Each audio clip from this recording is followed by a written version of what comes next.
Oke, luar negeri itu ada list yang disediakan oleh LPDP, university yang bisa kita pilih. Jadi, ini juga tricky ya, harus hati-hati sekali karena, MIT Seoul di University of Manchester itu tidak tersedia di list waktu itu tidak tersedia di list, reguler. Jadi teman-teman yang reguler itu nggak bisa daftar ke MIT Seoul di University of Manchester. Tetapi di list afirmasi PNS, TNI Polri itu ada. Nah Ya yang disitulah kita harus, melamar ya. Kemudian dokumen nih harus asli dan lengkap. Ya kalau nggak lengkap tidak bisa lulus seleksi administrasi, jadi harus komplit. Kemudian harus asli. Nah ini at the end of the day pada saat teman-teman ikut interview itu sebelum interview akan ada pemeriksaan berkas. Jadi akan dicek keaslian berkas yang teman-teman sudah upload, teman-teman harus bawa yang aslinya nanti akan dicek. Jadi pastikan asli ya. Kemudian diharapkan telah memiliki letter of acceptance. Tadi sudah disampaikan oleh Kak Fitria bahwa tidak wajib memiliki letter of acceptance, tetapi ini bisa menjadi suatu plus value ya, nilai lebih teman-teman, nilai jual lebih teman-teman kalau sudah memiliki LOA. Buat saya pribadi, ketika sudah memiliki LOA, saya sudah lebih percaya diri. Saya lebih percaya diri karena saya merasa oh saya sudah siap nih kuliah di luar negeri gitu. Itu kemudian karena saya sudah diterima gitu, saya percaya diri saya akan mampu untuk kuliah di luar negeri. Kemudian untuk LPDP-nya sendiri, LPDP sudah mempunyai trust. Oh orang ini nih sudah siap nih, dia sudah berkorban banyak sampai sudah memiliki letter of acceptance, artinya bahasa dia sudah tidak ada hambatan lagi, yang lain-lain dia sudah oke. Jadi LPDP ini hanya tinggal membiayai saja. Seperti itu. Kemudian di tahun 2020 ya, itu karena masa pandemi, jadi hanya administrasi saja. Kalau nggak salah kemarin tuh bukannya November 2020, itu tidak ada seleksi substansi, hanya seleksi administrasi saja. Boleh, tetapi itu hanya bagi pelamar yang sudah mempunyai LOA. Jadi LPDP ini udah punya trust, walaupun tidak ada substansi, tidak ada bla bla bla, tetapi ketika dia sudah mempunyai LOA dia bisa ikutan seleksi ya. Jadi usahakan kalau bisa sudah punya LOA. Kemudian submit sebelum deadline. Jadi submit sebelum deadline. Ini apa namanya? Saya waktu itu submit H-3 itu masih lancar jaya. Jadi saya submit udah selesai. Tetapi teman-teman yang coba untuk submit di hari terakhir, bahan produk yang terjamin dan berkualitas. Oke, bisa di-mute? Ya, oke, thank you. Jadi teman-teman yang submit di hari terakhir itu ternyata ada traffic. Jadi biasa ya kalau semua orang rebutan pengen masuk ke sistem, sistemnya bisa error. Sehingga bisa jadi kita tidak berhasil submit. Sayang sekali kalau kita usaha udah maksimal banget, ternyata gagal. Oke. Ada beberapa ini apa? Ada beberapa bahan baku yang Oke. Ini yang ingin saya bahas hanya satu saja terkait surat izin mengikuti seleksi dari unit yang membidangi sumber daya manusia bagi yang sedang bekerja. Jadi ini pengalaman saya. Bagi teman-teman mungkin terutama yang abdi negara ya, kita harus mendapatkan surat izin dari kepala BKD. Nah, ini sangat ini sekali ya, sangat birokrasinya biasanya tuh agak sedikit rumit, sehingga ketika teman-teman ingin daftar LPDP, udah ada bukaan, udah ada formnya, jadi nanti BKD itu akan ngisi form, akan ada tanda tangan dan lain sebagainya. Dahulukan terlebih dahulu melengkapi dokumen ini. Karena pengalaman saya pribadi itu hampir 3 bulan baru saya mendapatkan surat izin dari atasan ini. Oke, kemudian tahapan seleksi yang kedua adalah seleksi substansi. Seleksi substansi ini terdiri dari 2 jenis tes. Yang pertama adalah seleksi berbasis komputer, kemudian yang kedua adalah seleksi wawancara. Nah, seleksi berbasis komputer ini sendiri ada 3 macam tes. Yang pertama adalah tes kemampuan akademik, tes karakteristik pribadi, kemudian essay on the spot writing. Kemudian wawancaranya ada wawancara panel, kemudian wawancara wawasan kebangsaan. Kita akan coba lihat satu persatu. Oke, seleksi berbasis komputer, tadi saya sebutkan ada yang pertama itu tes potensi akademik atau TPA. Jadi waktu pengerjaannya itu 90 menit. Soalnya terdiri dari 3 jenis, yaitu verbal 30 soal, itu yang kayak sinonim, antonim ya seperti itu. Kemudian numerik ini matematika, kuantitatif, ada semacam peluang dan lain sebagainya. Kemudian penalaran 15 soal. Jadi total waktu mengerjakan itu adalah 90 menit. Tips dan triknya, ini yang betul-betul saya lakukan. Pelajari soal-soal CPNS, sama tadi dengan Kak Fitria ya. Waktu itu saya beli satu buku CPNS yang tebel itu ya, ada banyak di toko buku, saya kerjakan itu. Saya drill diri saya sendiri untuk konsisten mengerjakannya. Kemudian yang kedua, jangan telat. Ini penting banget ya. Jadi waktu itu yang saya lakukan adalah ketika saya mendapatkan pengumuman lulus, selamat Anda dinyatakan lulus seleksi administrasi. Di situ saya pada saat seleksi administrasi itu kita udah milih, kita nanti mau seleksi substansi di mana. Nah, kalau saya waktu itu milih di Jakarta, tapi saya belum tahu di mananya gitu ya. Nah, ketika dinyatakan lulus akan diberitahu lokasi tesnya, venue-nya di mana. Nah, saya waktu itu di BKN. Nah, ketika saya sudah tahu, itu saya langsung mencari hotel terdekat. Saya langsung cari Airy Room waktu itu, murah meriah, kemudian dekat. Nah, ternyata ini strategi yang tepat sekali. Kenapa? Karena kalau sudah dekat-dekat, biasanya hotel yang terjangkau, yang dekat itu full. Nah, jangan sampai kita terjebak macet dan lain sebagainya sehingga menghambat kita ya. Jadi seperti itu. Kemudian tesnya ini tidak ada sistem minus. Nggak ada sistem minus, jadi jawab semua pertanyaan yang ada. Nggak bisa hitung kancing, terserah strateginya ya.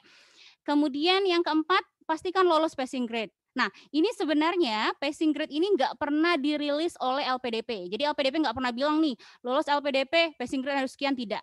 Tetapi ketika kita selesai mengerjakan TPA, kita keluar dari ruangan, itu kita bisa langsung lihat skor kita. Jadi ada layar, kita bisa lihat, misalnya Septriani verbalnya sekian nilainya, numerik sekian, penalaran sekian, udah ada nilainya, total berapa gitu. Seperti itu. Nah, kemudian saat itu saya ingat betul, nilai saya itu 185. Kemudian, nah di akhir banget ya di Desember ketika lolos pengumuman lolos LPDP itu saya melakukan survei bersama teman-teman itu karena saya tergabung di grup Telegram, tergabung di grup WhatsApp, kita mengadakan survei. Misalnya gini, misalnya afirmasi PNS 185 lulus gitu ya. Kemudian afirmasi bidik misi kemudian 150 lulus. Kemudian ada nih reguler 185 nilainya sama dengan saya. Tidak lulus. Seperti itu. Jadi ternyata di sini rupanya LPDP ini punya passing grade yang lebih rendah untuk targeted group. Untuk sekarang ada targeted group ya dan afirmasi dibandingkan yang reguler. Kemudian kuota juga sama. Ini menunjukkan juga bahwa kuotanya lebih banyak gitu ya untuk yang afirmasi dan juga targeted group. Ini saya ingin mengatakan bahwa seandainya teman-teman termasuk yang reguler, maka persiapkan diri dengan sebaik-baiknya, dengan maksimal, dengan effort yang lebih besar lagi, sehingga mau seperti apapun persaingannya, insya Allah teman-teman bisa tetap lulus ya. Kecilin dulu ya. Oke, kemudian kita coba ke sini. Oke, ini adalah seleksi berbasis komputer tipe yang kedua, yaitu tes karakteristik pribadi atau soft competence. Ini soalnya 60 soal, waktunya 30 menit. Nah, ini soalnya tuh panjang-panjang ya teman-teman.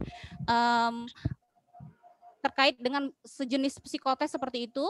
Nah, sama langkah-langkahnya pelajari soal CPNS. Jadi kalau teman-teman terbiasa itu akan sangat mudah sekali untuk menjawabnya. Kemudian pilih jawaban, ya. Jadi pilih jawaban yang sesuai dengan visi dan misi LPDP. Teman-teman cek website LPDP apa sih visi misi LPDP.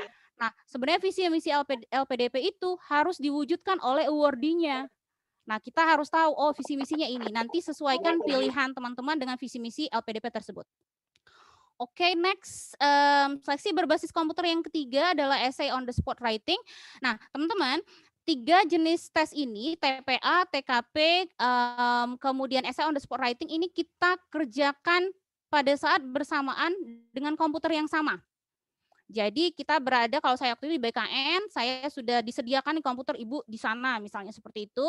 Kemudian saya kerjakan semuanya langsung di komputer itu. Jadi selesai TPA langsung ke TKP, kemudian ke essay on the spot writing.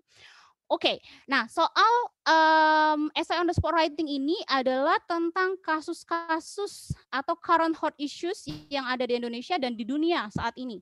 Mungkin kalau sekarang itu tentang COVID-19 atau misalnya vaksinasi COVID-19 yang banyak diperdebatkan orang misalnya.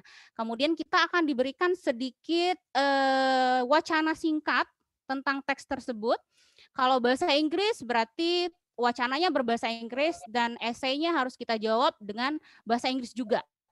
Waktunya itu 30 menit, minimal kita bisa meramu 250 kata.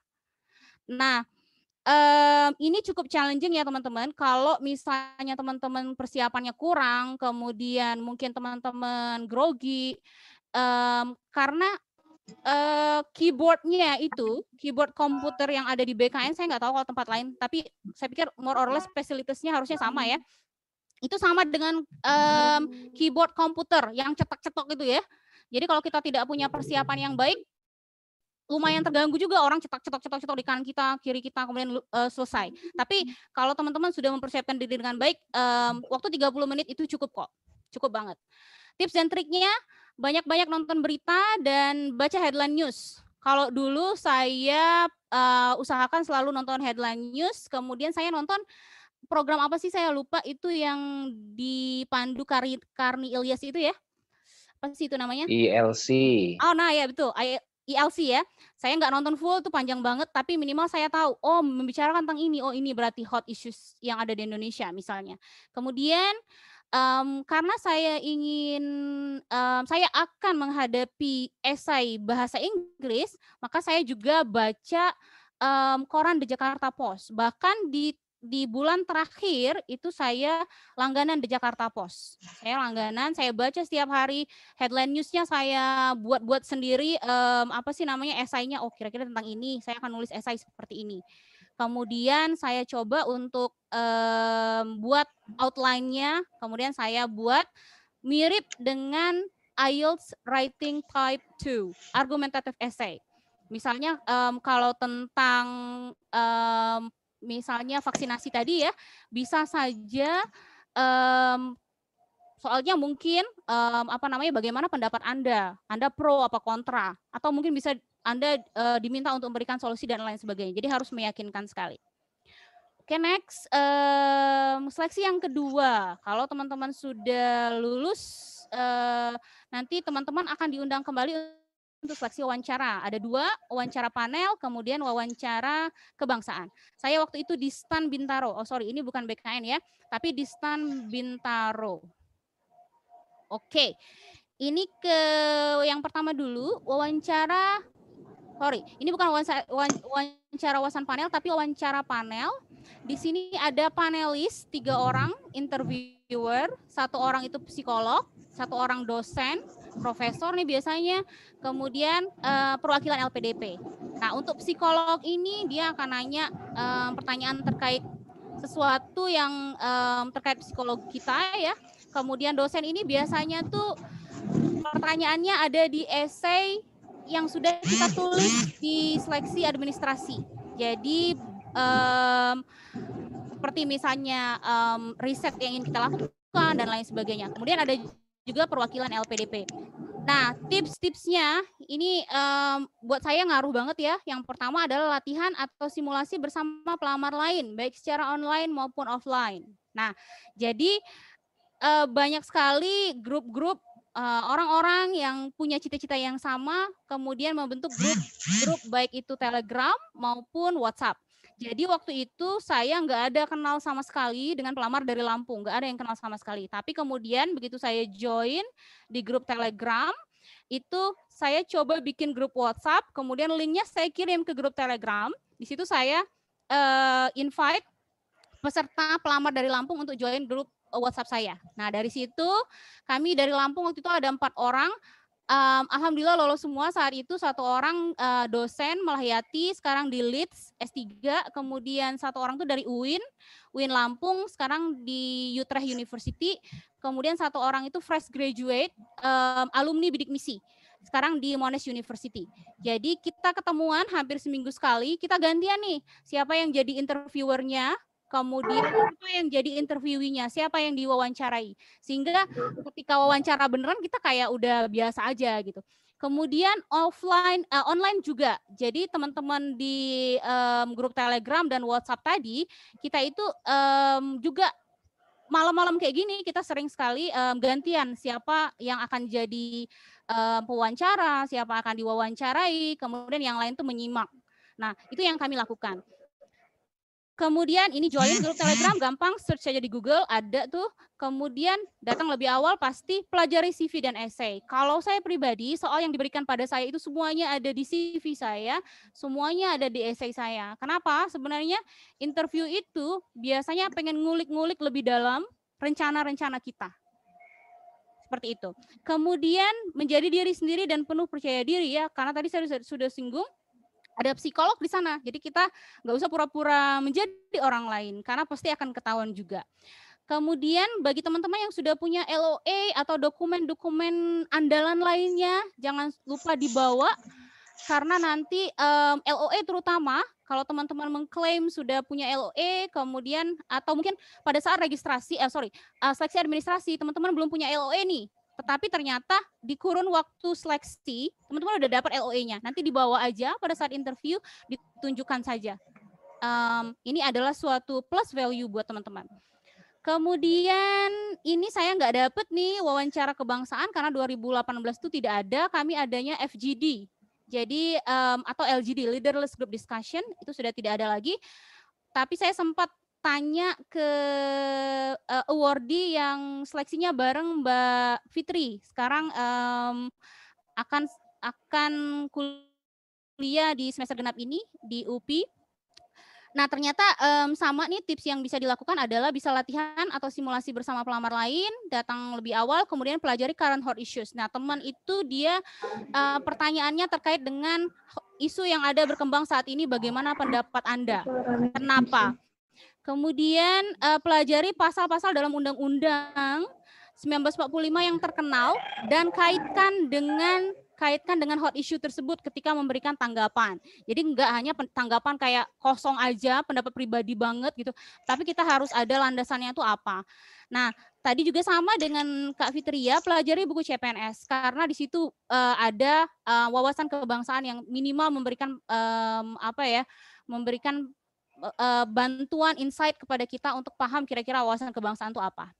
Oke, ini di 2018. Alhamdulillah lulus di 2018, kemudian 2019 goal saya yang ketiga adalah start my master study journey. Jadi 2019 saya mulai kuliah September dan saya masih ada satu lagi saat itu keinginan saya, cita-cita saya yaitu get MA degree, kemudian harus lulus mendapatkan ijazah. Ya, karena ada cerita bahwa hampir saja teman itu tidak bisa lulus S2. Jadi kan kalau lulus S2 kita ada mungkin MA ya atau MSc kayak Kak Rani itu. Tapi ada juga dia yang lulusnya dengan diploma karena nilainya nggak mencukupi. Ada kasus seperti itu. Kalau kita yang mungkin scholarship hunters ya, ini mungkin saya nggak tahu apakah akan ada penalti dan lain sebagainya. Jadi saya berusaha semaksimal mungkin dapatnya MA degree, bukan degree yang lain yang bukan gelar master ya. Kemudian get a distinction. Nah, ini sebenarnya suatu mimpi yang mungkin muluk sekali, tetapi itulah mimpi. Jadi semua mimpi itu sesuatu hal yang muluk. Saya nggak pernah membayangkan saya bisa lulus beasiswa LPDP, saya nggak pernah membayangkan saya bisa ke Inggris, muluk sekali, tetapi kemudian itulah namanya cita-cita. Selama kita usahakan, insya Allah kita bisa ya. Oke, nah ini terakhir yang saya lakukan adalah bagaimana caranya bisa lulus dengan distinction. Distinction itu sendiri adalah suatu, kalau di Indonesia itu dikenal dengan cum laude. Jadi, cum laude atau summa cum laude itu disebut dengan distinction di sana dan ini sangat menguntungkan sekali. In case misalnya teman-teman pengen lanjut S3, kalau teman-teman punya distinction, lulus dengan distinction, maka teman-teman akan lebih mudah diterima di mendapatkan supervisor. Biasanya itu seperti itu. Nah, bagaimana sih dapatkan distinction? Yang pertama adalah pilih jurusan yang cocok dengan passion teman-teman. Jadi biasanya linear dengan S1 atau misalnya tidak linear sekalipun, itu sesuai dengan bidang pekerjaan teman-teman saat ini. Atau yang ingin teman-teman tekuni nanti. Tetapi at least teman-teman tuh harus punya background karena kuliah S2 itu tidak sama dengan kuliah S1 yang kayak mungkin banyak pertemuan dengan dosen, penjelasan dan lain sebagainya, tidak. Tetapi banyak belajar itu secara mandiri. Jadi tidak akan dibahas kayak dari awal background-nya begini begitu, tidak. Tetapi kita harus sudah punya background knowledge sebelumnya.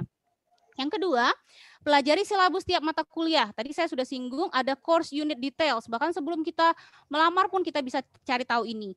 Kemudian assessment, naik komplit banget di website itu. Kita akan tahu, oh mata kuliah ini penilaiannya nih yang bakal gini nih. Ada rubriknya juga dan lain sebagainya. Jadi tidak alasan sih sebenarnya kalau kita gagal ya. Mungkin kalau bukan kayak kita ada sakit dan lain sebagainya. Soalnya bisa semua. Nah, saya nih setiap jurusan bisa saja berbeda, tapi jurusan saya itu tidak ada exam. Kalau dulu S1 saya tuh selalu ada mid exam ya, kita bareng-bareng di satu ruangan ngerjain exam gitu. Nah, jurusan. Dosen-dosennya welcome sekali. Mereka mahasiswa mau saya adalah priority buat mereka. Jadi mereka akan berikan tanggal kapan kita bisa ketemu. Mungkin dengan kondisi pandemi seperti ini bisa lewat Zoom dan lain sebagainya. Secara sekilas itu sepertinya tidak terlalu padat ya. Kayak saya itu sendiri dari semester 1 semester 2 setiap hari itu hanya 1 mata kuliah. Dan seminggu tuh cuma sekali dan itu cuma 2 jam. Sekilas mungkin tampak kayak nggak padat ya kuliahnya gitu. Tapi untuk kita cerna semuanya sendiri gitu. Jadi strateginya adalah saya buat study group. Waktu itu saya ada 1 orang dari Bangladesh, dosen, kemudian ada 2 dari China, kemudian 1 dari Jepang. Kita bagi-bagi nih bahan bacaan, kemudian kita baca di rumah, kemudian tiap habis kuliah kita pasti ketemu, kita booking ada kayak ruangan gitu di library yang bisa dipakai student untuk belajar, kita gantian. Saya sharing nih, materi ini tentang ini. Kemudian teman-teman juga seperti itu. Sehingga bebannya itu sangat berkurang sekali. Dan ketika kita kuliah di pertemuan berikutnya kita udah lebih ready gitu. Jangan pernah kalau misalnya kita kuliah datang tanpa pernah tahu apa yang dibicarakan dosen.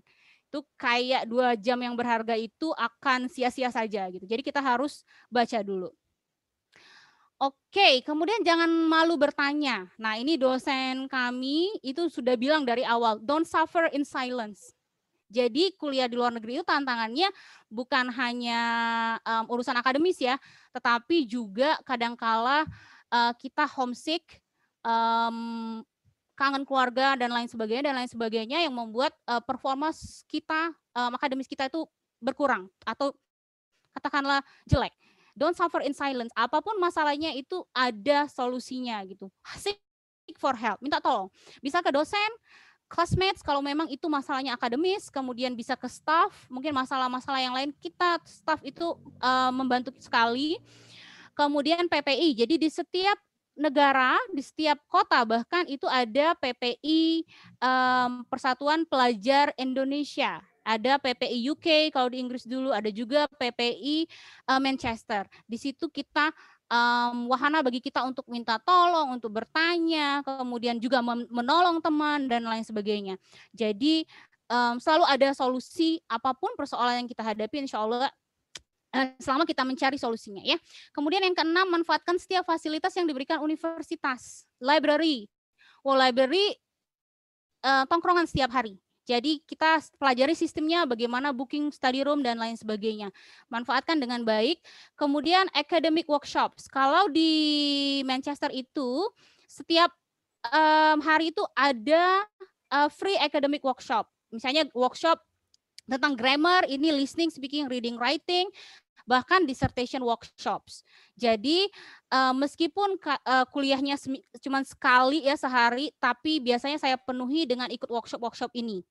Ternyata ini sangat-sangat membantu sekali, terutama untuk writing. Kemudian terakhir itu ada dissertation workshops, ini saya ikuti di awal semester, alhamdulillah sekali, karena setelah itu di Maret kami sudah nggak ada kuliah sama sekali. Bayangkan dissertation di kamar aja waktu itu ya, tapi alhamdulillah bisa. Kemudian nih, sepertinya receh, jangan lupa piknik. Karena burdennya lumayan ya, tetapi piknik adalah salah satu solusinya. Dan piknik itu tidak mahal di UK. Karena hampir di setiap lokasi, katakanlah mungkin kalau di sini kita kelurahan ya, itu pasti ada taman. Pasti ada taman, kita bisa cuman bawa makanan sama teman-teman, kemudian kita bisa sharing, ngobrol, bawa makanan, itu udah piknik. Kemudian kalau misalnya mau hiking, itu banyak sekali. Kita bisa hiking ke daerah lain, itu kemudian naik kereta murah sekali di UK, kita bisa keliling untuk refresh mungkin di weekends ya. Oke, mungkin itu saja. Thank you very much sudah meluangkan waktunya. Nanti mungkin kita bisa lanjut di question and answer. Saya kembalikan ke moderator. Oke, baik. Terima kasih Kak Septri. Oke banget, keren banget ya tadi materi dari dua pemateri kita, ada Kak Septri dan Kak Fitri ya. Sudah dikasih tips dan trik juga, sudah dikasih motivasi dan kiat sukses untuk dapetin beasiswa LPDP. Oke, selanjutnya kita masuk ke sesi tanya jawab. Dan udah banyak banget nih pertanyaan yang masuk dari kawan-kawan dan sudah diseleksi oleh panitia. Mungkin nanti pertanyaan yang sama tidak akan ditanyakan dua kali, jadi teman-teman bisa sekalian simak jawaban dari pemateri ya. Satu termin saya buka 3 penanya terlebih dahulu.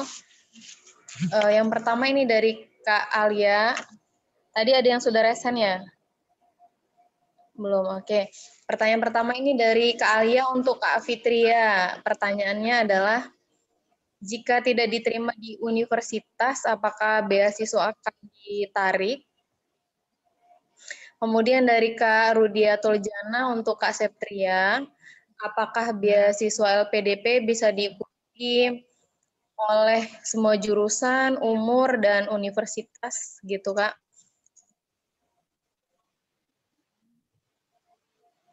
Dan yang ketiga ini dari Kak Nafaya, untuk semuanya ya, ini bisa, apakah beasiswa LPDP ini hanya untuk bagaimana jika hanya ED3, apakah bisa apply beasiswa juga? Oke, silakan Kak Fitria terlebih dahulu mungkin ya untuk jawab pertanyaan. Kak Fitria, standby. Ya, oke. Halo Kak Fitria. Halo. Jelas suaranya? Jelas suaranya? Oke, silakan Kak. Iya, oke. Jadi terkait dengan pertanyaan pertama tadi, apakah ketika gimana tadi ya? Apakah ketika sudah sampai waktunya masih belum keterima di ketiga perguruan tinggi itu, apakah beasiswanya dicabut gitu ya? Iya, apakah beasiswanya ditarik? Jadi seperti yang saya katakan sebelumnya bahwasanya ketika teman-teman itu dinyatakan lolos beasiswa, itu teman-teman dikasih waktu 1,5 tahun untuk mendapatkan LOA atau mendapatkan surat keterangan keterima di universitas tersebut. Ya, jadi saya sudah sampaikan bahwasanya biasanya itu dalam 1 tahun universitas itu ngadain 2 kali pendaftaran untuk magister, untuk S2 gitu. Artinya ketika memang 1,5 tahun itu teman-teman punya kesempatan 3 kali untuk mendaftar dan 3 dikasih juga pilihan 3 universitas gitu. Artinya sampai sejauh ini pun saya belum pernah dengar sih ada yang belum keterima atau universitasnya ditarik gitu ya, karena saya pikir 1,5 tahun itu waktu yang sangat-sangat cukup untuk teman-teman bisa mendapatkan LOA gitu ya. Jadi tapi kalau misalnya ditanya apakah itu ditarik, ya ditarik. Itu penjelasan dari orang-orang LPDP waktu saya PK kemarin gitu sih. Itu yang pertama. Terus yang kedua tadi bisa diulangin, Kak? Iya Kak, apakah beasiswa ini hanya untuk S1 saja? Bagaimana untuk yang lulusannya hanya D3, begitu Kak? Oke. Kalau untuk beasiswa ini, untuk yang mau melanjutkan S2 itu memang disyaratkan lulus dari sarjana atau S1 gitu ya. Karena kalau misalnya dari D3 langsung ke S2 kan itu rasanya melangkahi gitu ya. Karena dari persyaratan umum pun sudah dijelaskan untuk melanjutkan S2 itu memang harus lulus dari S1 dulu.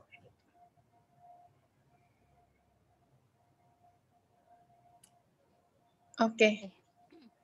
Cukup ya dari Kak Fitria. Itu tadi paparannya. Selanjutnya silakan Kak Septria untuk menjawab pertanyaannya Kak. Oke, Mbak Dian bisa tolong diulang tadi pertanyaannya? Oke.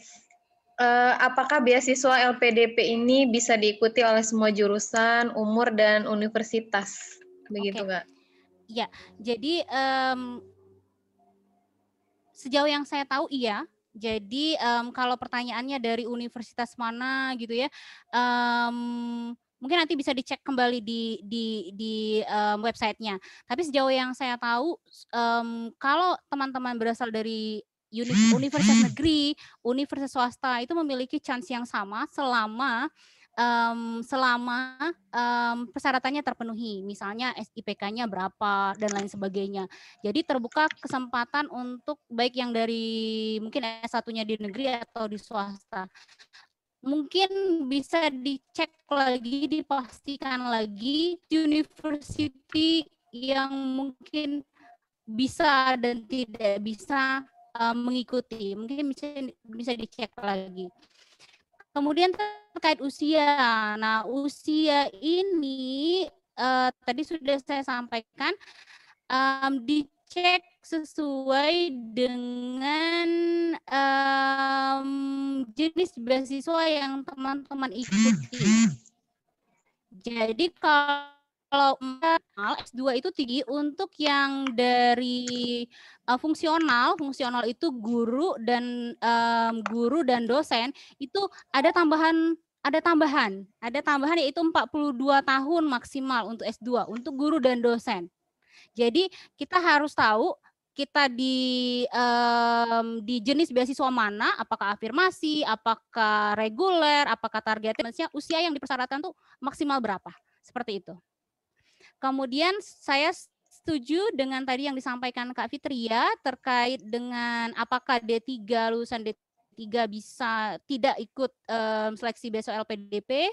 Jadi beasiswa LPDP ini khusus memberi beasiswa untuk S2 dan S3. Sehingga syarat-syarat untuk S2 itu harus sudah lulus S1, kemudian untuk S3 harus sudah lulus S2. Seperti itu. Seperti itu Kak Dian. Oke, baik. Itu tadi sudah dijawab ya. Pertanyaan yang pertama, lanjut kita masuk ke pertanyaan berikutnya. Tadi ada yang resen ya? Masih standby? Enggak. Oke, kita lanjut ke pertanyaan berikutnya ya. Ini dari Ara untuk Kak Septri. Kak, terkait kontribusi sebenarnya bentuknya seperti apa dan batasan jangkauannya bagaimana? Oke. Apakah harus kembali ke daerah?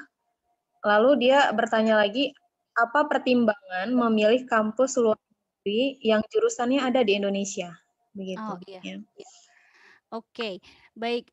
Pertanyaannya bagus sekali ya, Mbak Farah ya tadi. Jadi yang pertama tadi kontribusi. Kontribusi ini kan salah satu hal yang harus kita perhatikan sekali ya. Jadi di essay kita yang kita kumpulkan untuk seleksi administrasi itu ada terkait dengan kontribusi. Nanti kita tanya lagi ke Kak Fitri, apakah di tahun 2019 masih seperti itu. Tapi di tahun saya, itu kontribusi ini sudah jadi konsumsi dari awal. Nah, bagaimana sih kontribusi ini? Kontribusi ini sebenarnya adalah menyangkut apa yang telah kita lakukan nih sebelumnya. Apa yang sudah kita lakukan, kontribusi yang sudah kita lakukan sebelumnya. Misalnya kalau seperti saya kontribusi saya tentu saja saya sudah mendidik katakanlah calon penerus bangsa, calon pemimpin bangsa Indonesia ini nanti ya, seperti itu. Kemudian saya juga berkesempatan untuk memberikan training tingkat daerah, tingkat nasional, itu harus disebutkan semua guru-guru. Jadi trainer guru seperti itu. Nah, itu yang saya lakukan di masa sebelum saya seleksi beasiswa LPDP. Kemudian yang juga saya lakukan ketika saya seleksi beasiswa LPDP. Nah, ini harus berkaitan dengan kontribusi yang akan kita lakukan setelah kita pulang. Nah, ternyata dengan saya kuliah jurusan ini di universitas ini nih akan membantu saya untuk berkontribusi lebih, baik mendidik putra-putri bangsa tadi, kemudian guru-guru lain, efeknya begini-begini gitu ya, seperti itu. Kemudian jadi ini harus ada kaitannya. Kemudian pertanyaannya, apakah harus kembali ke daerah lagi? So far yang saya tahu iya, kalau untuk saya selaku aparatur sipil negara, saya harus kembali ke yang memberikan izin itu adalah pemerintah Kota Bandar Lampung, saya harus kembali. Kemudian mungkin untuk Kak Fitria harus kembali ke daerahnya ya, karena tujuannya kan untuk membangun daerahnya. Kemudian untuk yang lain, so far saya tahu teman-teman itu kembali ke Indonesia. Jadi syarat mutlaknya itu kembali ke Indonesia. Kemudian tadi pertanyaan berikutnya, oh ya, kenapa sih milih jurusan yang sebenarnya ada di Indonesia ya, gitu. Nah itu tadi iya, kita harus tadi dengan kita survei kampus, kita akan tahu bedanya.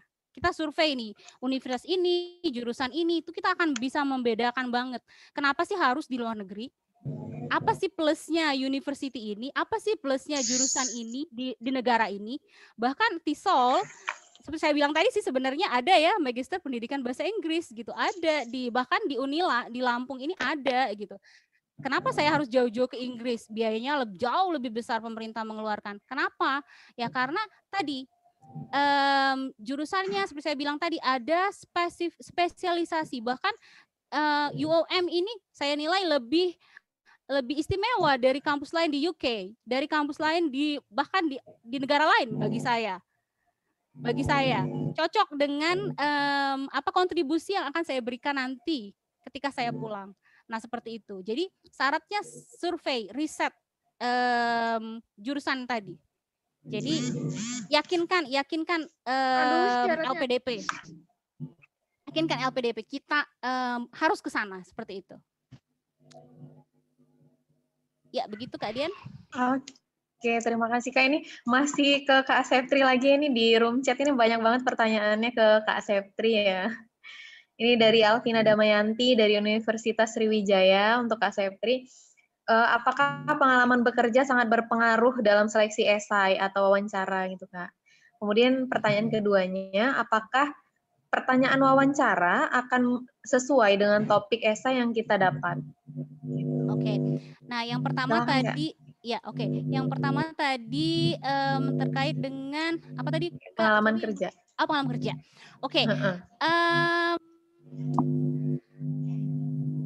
Kontribusi ya. Jadi ini kaitannya juga dengan kontribusi ya. In case teman-teman tuh belum punya pengalaman kerja, seperti tadi saya bilang, saya udah kasih contoh sebenarnya. Yang sekarang lagi di Monash University. Ya, di Monash itu dia termasuk fresh graduate. Dia termasuk fresh graduate dari alumni bidik misi. Jadi S1 dia dapat bidik misi. Dan ternyata dia bisa lolos gitu ya. Belum ada pengalaman kerja yang formal gitu. Kalau yang saya mungkin saya hampir 10 tahun saya ngajar, saya mengabdi gitu ya, oke gitu. Nah ternyata ada juga yang masih fresh graduate, yang belum punya pengalaman formal, ternyata bisa gitu. Bisa ya. Kemudian pertanyaan yang kedua, oke, sebentar. Jadi teman yang ini tadi, dia punya prestasi. Jadi bidik misi memang berprestasi ya. Dia pernah menang lomba ini, lomba itu. Kemudian dia mendidik siapa dan bagaimana. Nah, itu adalah kontribusi juga. Ya, teman-teman, kontribusi itu tidak harus kayak jadi abdi negara, ngajar, dosen, tidak. Tapi setiap orang punya kontribusi yang berbeda. Dan dengan dia dapat LPDP, dengan dia kuliah lanjut, kontribusinya tuh jauh bisa lebih besar lagi. Nah, intinya sih seperti itu aja. Kemudian tadi yang kedua pertanyaannya terkait apa tadi Kak? Sorry. Wawancara, apakah pertanyaan wawancara akan sesuai dengan topik esai, begitu Kak? Nah iya, yang tadi saya sampaikan itu pengalaman saya pribadi ya, pengalaman saya ketika saya di interview. Jadi kebetulan banget itu pertanyaannya tuh yang saya tulis itulah gitu. Mereka cuma pengen diyakinkan aja gitu ya. Karena mungkin saya udah punya LOA. Mereka nggak lagi cecer itu kan. Kamu yakin nggak terima di Manchester misalnya? Tidak lagi saya ditanya itu. Kenapa? Saya udah punya LOA. Jadi pertanyaan yang diberikan kepada saya itu adalah pertanyaan-pertanyaan yang sudah saya tulis. Mereka penasaran nih isinya tuh dalamnya gitu. Nah, kalau pertanyaannya apakah pasti, saya belum pernah ngobrol-ngobrol dengan reviewer. Mungkin tidak, mungkin Kak Fitri atau awardee yang lain yang ada di sini bisa jawab. Mungkin tidak selalu ya. Mungkin ada hal-hal tertentu yang mereka pengen gali sesuai dengan juga menurut saya sih sesuai dengan jenis beasiswa yang kita ajukan. Kalau misalnya dia afirmasi mungkin daerah tertinggal, mungkin lebih digali ke sana. Nah itu tadi itu ada di ini juga ya, ada di essay dia juga. Maka intinya sih sebenarnya semua yang ditanyakan itu tentang kita sendiri gitu. Ketika kita jujur sejak awal, kita apa adanya sejak awal, maka insya Allah kita akan selamat kok. Karena nggak mungkin dia nanya tentang ayah kamu gitu ya, atau gimana yang kita nggak tahu misalnya, yang tidak ada relevansinya dengan kita, tidak mungkin. Seperti itu.